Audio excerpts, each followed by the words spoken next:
Mempelajari Al-Quran secara otodidak cukup sulit dilakukan.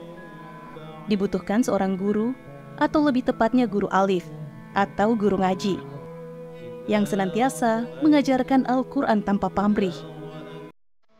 Mulai dari belajar mengucapkan huruf hijaiyah, hingga fasih membaca Quran. Semuanya itu tidak mudah, dan butuh ketekunan yang luar biasa. Butuh keikhlasan untuk bisa mengajari anak, hingga mereka fasih membacanya.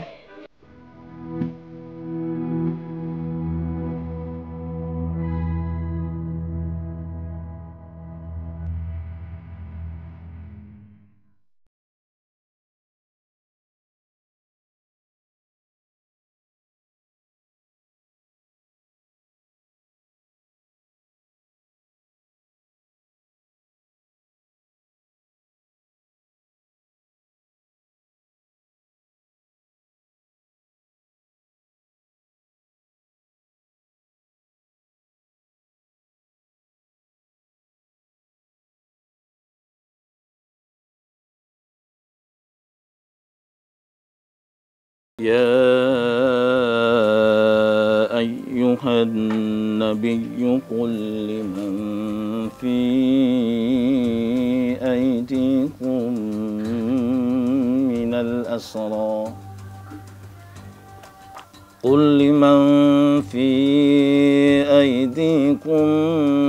الأسرى إن يعلم الله في قلوبكم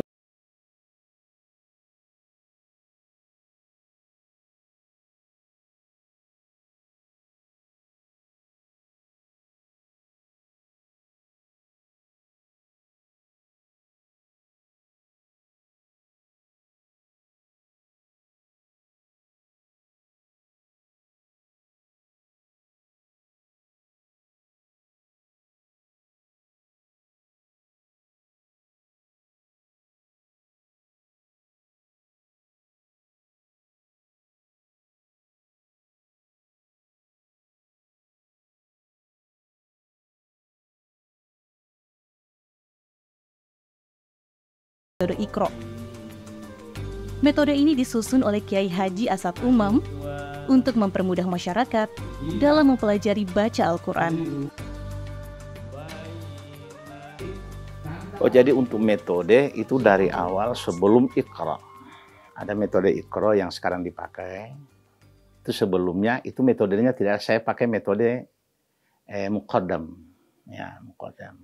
Nanti sudah ada Iqra, saya sudah pakai metode Iqra itu. Itu yang saya ajarkan, baik yang anak-anak, remaja, dan dewasa. Metodenya metode Iqra, begitu. Nah, kalau yang cacat netra, bertepatan cacat netra ini ada sama saya 2 peserta. Satu sudah almarhumah, sudah meninggal. Yang qori'nya, yang juara 3 nasional di Banten, Pak Beni Haju. Nah, itu metodenya karena peserta ini beliau tidak paham dalam masalah membaca secara braille. Jadi cara belajarnya hanya mendengar apa yang dibaca, itu yang dia dengar, kemudian itu dia bacakan, dia bawa. Nah, sayalah yang mengawasi untuk memberikan arahan ke peserta itu. Sampai alhamdulillah bisa berhasil ke nasional. Wakanu 23 Wakanu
mengikuti MTQ yang kedua di Bandung, tingkat nasional.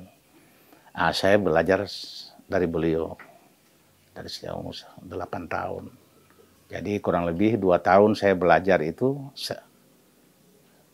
tahun 70, itu saya sudah mulai masuk ke MTQ.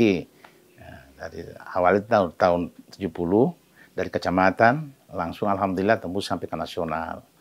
Ikut ke nasional. Umur saya waktu itu 10 tahun. Orang tua saya bilang, atau ayo kamu belajar ngaji ya, jangan tidak tahu ngaji ini bagaimana. Saya ikut. Kami itu banyak pesertanya, tapi yang peserta teman-teman itu, alhamdulillah, saya yang mungkin dinilai yang bisa nantinya bisa dilatih terus, sehingga alhamdulillah saya bisa sampai ikut tilawah, maksudnya MTQ. Golongan anak-anak pada tahun 197.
Sosok Haji Mahmud Lanti dikenal oleh masyarakat dan santrinya sebagai pribadi yang sederhana dan bijaksana.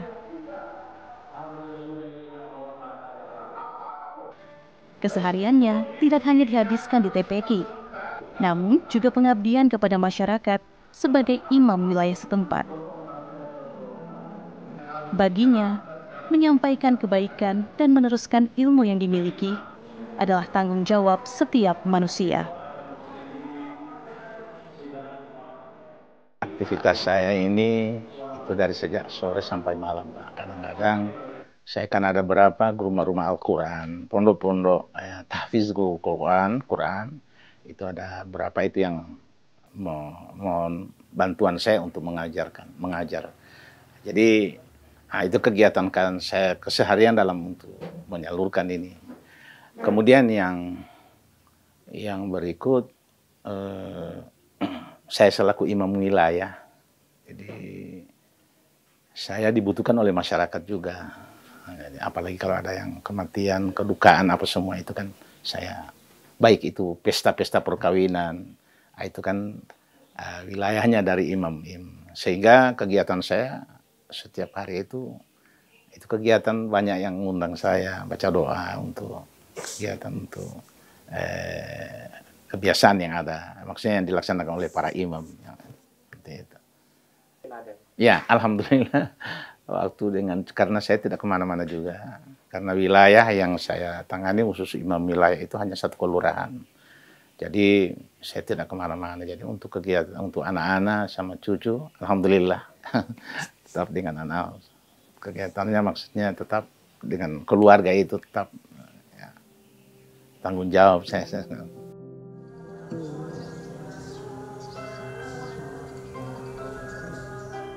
فإن لم تجدوا فيها أحدا فلا تدخلوها ثم أرسلنا رسلنا تترى. Selepas asar, Haji Mahmud Lanti melanjutkan rutinitasnya di TPQ yang diasuhnya, yang berlokasi tepat di depan kediamannya di Kelurahan Siending. Di tempat inilah, Qori dan Qoriah bersuara emas tercipta.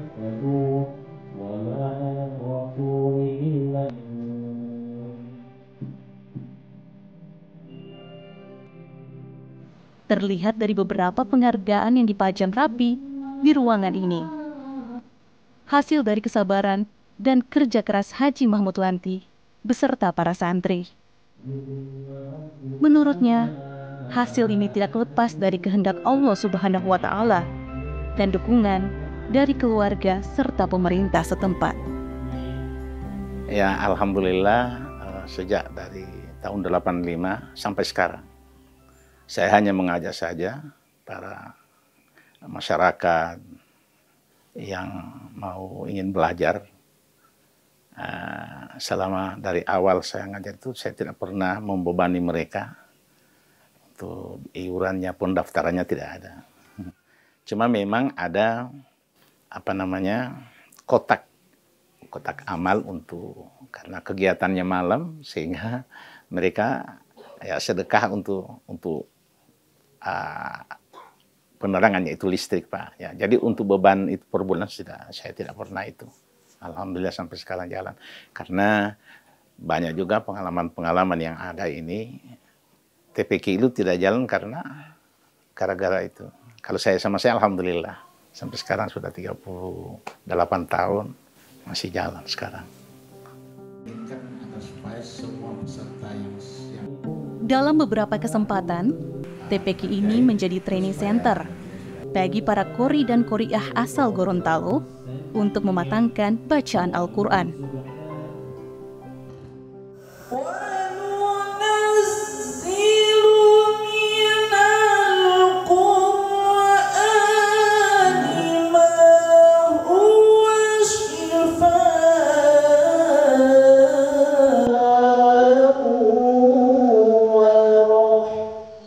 Bahkan TPQ ini sering dijadikan lokasi lomba MTQ di Gorontalo, mengingat lokasinya yang strategis yang berada di tengah kota. Dan Haji Mahmud pun seringkali diundang menjadi juri.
Pada pendidikan Al-Quran sejak 1987 silam. Sejarahnya dari TPQ ini berdiri itu awalnya pertama itu dari tahun 73 itu saya adalah guru taman kanak-kanak di gedung ini Asia. Nah pada waktu itu barangkali 85 atau 86 itu dari Kemenak Kota ada program yang mana anak-anak taman kanak-kanak itu didatakan sebagai murid pinjaman Madrasah Ibtidaiyah. Sehingga dari situlah saya sudah berusaha itu anak-anak dari taman kanak-kanak yang sudah 5-6 tahun itu yang saya sudah daftar sebagai murid taman pengajian.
Usia santri itu Pak tidak merata. Ada yang ini masih kelas 1, ada yang kelas 2, malah ada yang sudah SMP kelas 3, mereka pun masih mengaji Al-Quran. Itu awalnya tetap dari metode Iqra, Pak, karena dari awalnya mereka itu Iqra, baru lama-lama ada yang Iqra 1. Kalau sudah memang mantap bacaannya, itu dinaikkan ke Iqra 2. Kalau misalnya masih bacaannya masih tersendak-sendak, tetap bertahan. Terkadang, Pak, ini anak-anak ada yang aktif, lama-lama hilang, so tidak ada lagi, muncul lagi 2-3 bulan. Terpaksa ini anak-anak yang sudah mengenal huruf, dikarenakan karena mereka juga jarang ke sekolah, akhirnya datang kamar sudah tidak tahu huruf lagi, Pak. Paksa berusaha diulang lagi Iqra 1. Jadi inilah kendala-kendala yang ada di pengajian ini. Berhubung Ibu Santi sudah ada di tempat ini, maka alangkah baiknya bagi anak-anak santri yang Waalaikumsalam warahmatullahi wabarakatuh. Yang merasa dirinya sudah Al-Quran,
fungsi pendidikan Al-Quran terhadap perkembangan kognitif dan afektif anak secara umum ialah meningkatkan perkembangan moral anak dan kemampuan anak untuk mendengarkan serta menghafalkan ayat Al-Quran.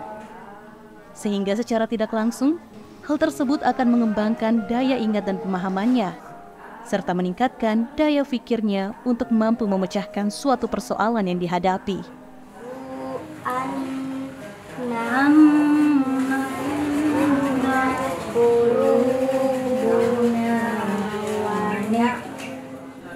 Para santri di TPQ ini berusia antara 6 hingga 15 tahun, yang berasal dari wilayah sekitar. Adapun biaya yang harus dikeluarkan oleh para santri adalah Rp10.000 per bulannya. Namun Ibu Sarince tidak memaksakan untuk memenuhi biaya tersebut, mengingat para santri berasal dari latar belakang yang berbeda. Karena mengingat sekolah ini kan tidak ada yang penyandang dana dari siapa-siapa. Jadi saya itu berharap pada anak-anak iuran.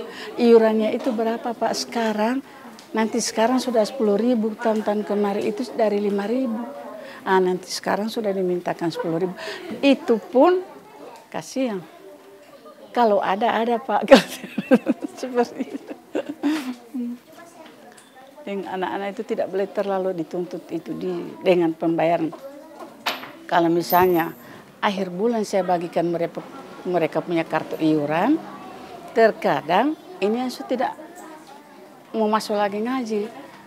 Mau tunggu uang tidak ada, kartunya tidak ada, uang tidak sampai bertahun-tahun itu yang tidak ada.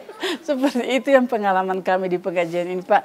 Tapi alhamdulillah sekalipun seperti itu tetap jalan. Alhamdulillah.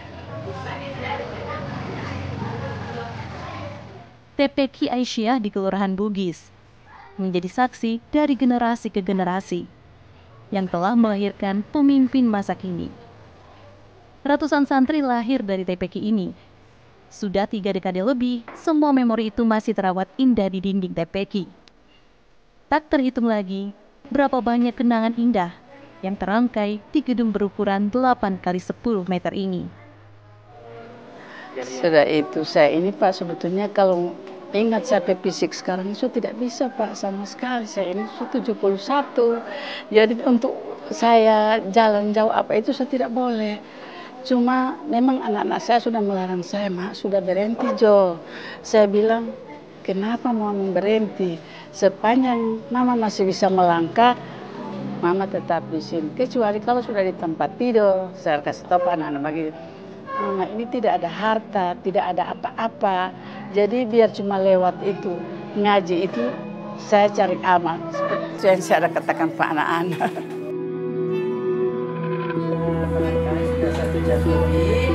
Maka Ibu harapkan bagi anak-anak kiranya setiap hari datang ke pengajian supaya hingga kini Ibu Sarince belum memikirkan untuk berhenti mengajar Al-Quran.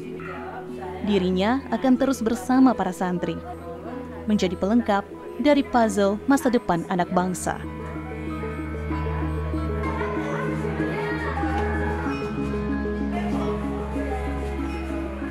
Orang hebat bisa melahirkan beberapa karya bermutu, tetapi guru yang bermutu dapat melahirkan ribuan orang-orang hebat. Jasa kalian akan selalu kami kenal. Tetaplah menjadi pelita untuk anak bangsa.